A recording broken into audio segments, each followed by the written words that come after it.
Chinese बहू। Chinese बहू हमारी याद तो है ना आपको? भूले तो नहीं ना? हाँ भाई, थोड़ी देर में ही सही, लेकिन चाइनीज बहू की कहानी आ ही गई। क्या हो रहा है ये देश में? चाइना ने तो आतंक ही मचा रखा है। अरे क्या हो गया? क्यों चाइना को कोसता रहता है? भूल मत, तेरी ससुराल चाइना की ही है। हाँ माँ, पर ये देखना, लड़ाई झगड़े, ये बीमारी, ऊपर से ये देश कितना चालाक है। अंदर न जाने क्या क्या करता रहता है। तभी अंदर से बहू की चिल्लाने की आवाज आती है। अरे क्या हो गया बहू? क्यों चिल्ला रही है? माँ जी, ये देखिए, ये रूस ने यूक्रेन की हालत क्या कर दी है। ऊपर से चाइना में 2 बड़ा लॉकडाउन लग गया है। माँ जी, अब क्या किया जाए? अरे तो तुम लोगों को क्या परेशानी हो रही है? मैं तो यही नहीं समझ पा रही हूँ। वो क्या है ना माँ, हम लोग चाइना जाने की सोच रहे थे। सांगसू के भाई की शादी है। तो क्या? अरे कौन सा उन लोगों के यहाँ भाई घोड़ी चढ़ता है जो बहन काजल लगाकर नेक लगी? माँ जी, उसकी आंखें बहुत छोटी छोटी है। उसमें या तो पुतली रह सकती है या काजल। साले की पुतली निकाल कर काजल लगा दो, अंधा कहीं का। क्या क्या बोले तुम मेरे भाई के बारे में? अरे नहीं नहीं बहू, वो तो बोल रहा था कि तुझे नेग मिल जाएगा। है, बहन है ना तू उसकी। नहीं नहीं माँ जी, मैं सब समझती। ये मेरे भाई का मजाक बनाते रहते। कितना शीरा है मेरा भाई, बिल्कुल छिपकली जैसा। नहीं नहीं बहू, सीधा गाय जैसा होता है।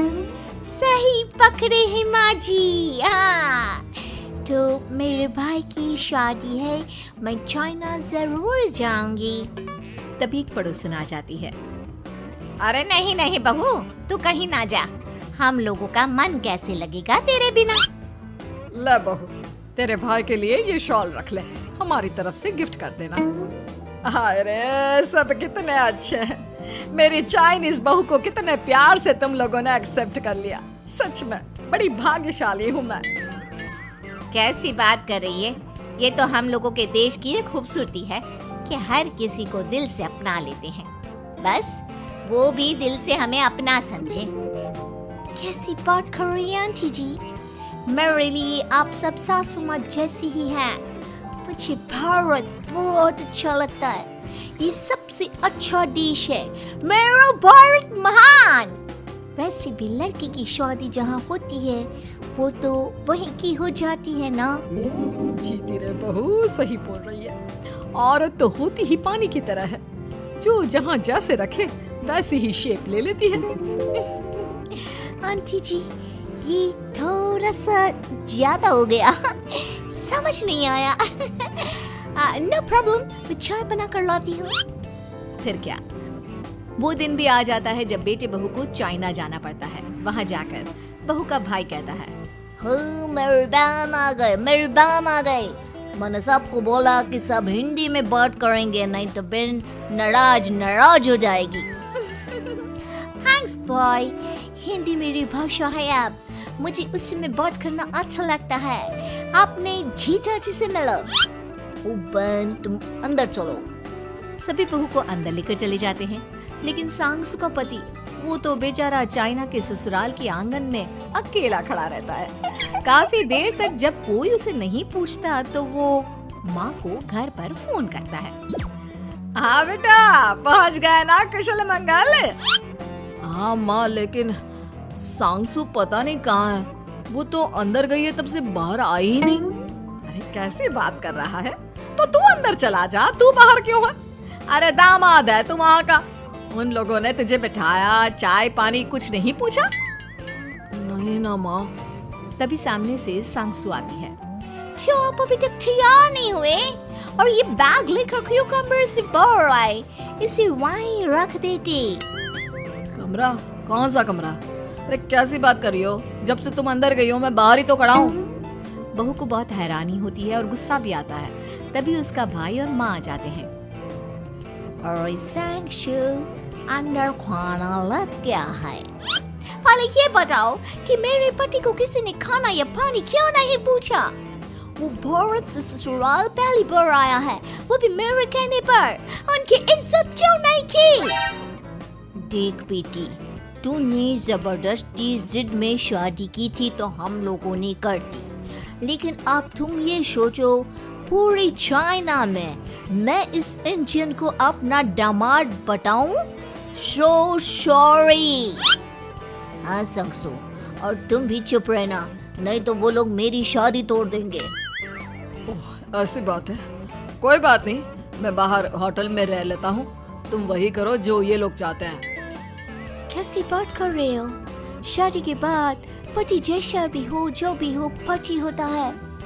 वैसे भी तुम्हारे पूरे परिवार ने, सबने बिना सोचे मेरा साथ दिया, मुझे एक्सेप्ट किया, प्यार किया। मैं अपने देश में आपको अकेला कैसे छोड़ सकती हूँ? ये हिंदी फिल्म का ड्रामा बंद करो, मैं अभी अब बर्दाश्त नहीं करूँगी। चुपचाप अंदर चलो, नहीं तो ये शादी वादी यहीं खत्म करके इसे अकेले ही इंडिया जाना पड़ेगा। कैसी बात कर रही हो माँ? ये मेरे पति हैं। नहीं था, हम लोगों ने यहाँ वकील को बुला लिया है, जिसके बाद अब तेरा तलाक करा के हम यहाँ के चाइनीज लड़के से तेरी शादी करा देंगे। अरे कैसी बात कर रहे हो? हम तो यहाँ तुम्हारी शादी के लिए आए थे। नहीं नहीं, मैं सांगसू के बिना नहीं रह सकता हूँ। हाई वोल्टेज ड्रामा होने के बाद से ही सारा माहौल खराब हो जाता है कि तभी एक लड़की आती है। मैंने सारा इंतजाम कर दिया है, सांगसू की शादी का मंडप परसों लग जाएगा। तब तक इसके पति को कमरे में बंद कर देते हैं। सभी सांगसू के पति का हाथ बांधकर उसे कमरे में बंद कर देते हैं। ये क्या कानूनी है? आप लोग मेरे पति के साथ ऐसा नहीं कर सकते हैं। मैं किसी से शादी नहीं करूंगी, ये साफ बात है। पहले मैं अपनी शादी करूं, फिर तेरी भी शादी करवा दूंगा। सब कुछ तय हो जाता है, भाई की शादी हो जाती है। फिर वो दिन भी आ जाता है जब सांगसू की शादी वो लोग जबरदस्ती करने के लिए उसे मंडप पर ले जाते हैं। ऐसा मत करो, ये मेरी बीवी है। मैं किसी से शादी नहीं करूंगी। कैसे नहीं करेगी शादी? शादी तो तेरा बाप भी करेगा। हो, मैं करूंगा शादी। प्लीज कोई मेरी शादी किसी अच्छा औरत से करवा दे। चुप, बिल्कुल चुप।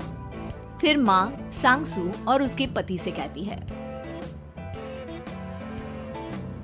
तुम लोगों का बच्चा मेरी कैद में है। अगर तुम लोगों ने कोई भी होशियारी की तो मैं इस बच्चे को मार दूंगी। दोनों माँ का रूप देखकर हैरान हो जाते हैं। बच्चे की खातिर दोनों शांत हो जाते हैं और शादी की रस्में शुरू हो जाती है कि तभी सांगसू की सास पुलिस के साथ आ जाती है। ससुर माँ आ गई, मेरी माँ आ गई। माँ प्लीज हम लोगों को बचाकर वापस ले चलो। पुलिस सभी को गिरफ्तार कर लेती है। बेटी के बच्चे को मारने की धमकी तो कोई चुड़ैल ही दे सकती है। अरे तो ये चुड़ैल ही तो है। ये सही बोल रहे हैं, ये औरत किसी चुड़ैल से कम नहीं है। तभी उन लोगों का बच्चा भी आकर सांगसू के गले लग जाता है। माँ, तू सही समय पर आ गई, लेकिन तुझे कैसे पता चला कि यहाँ ये सब हो रहा है? बेटा, ये चाइनीज लोग ना होते ही धोखेबाज हैं। इन लोगों पर मुझे भरोसा नहीं था, इसलिए मैंने तेरे फोन को हमेशा के लिए मेरे फोन से अटैच कर दिया था, जिससे तेरे आसपास होने वाली सारी बात मैं सुनती रहूं। उस दिन भी मेरी तेरी बात हो रही थी तो तेरा फोन ऑन था, मैं सब समझ गई थी। मुझे माफ कर दो। नहीं, बिल्कुल नहीं। चलिए माँ जी, इंडिया वापस चलते हैं। आज के बाद मैं यहाँ कभी नहीं आऊंगी।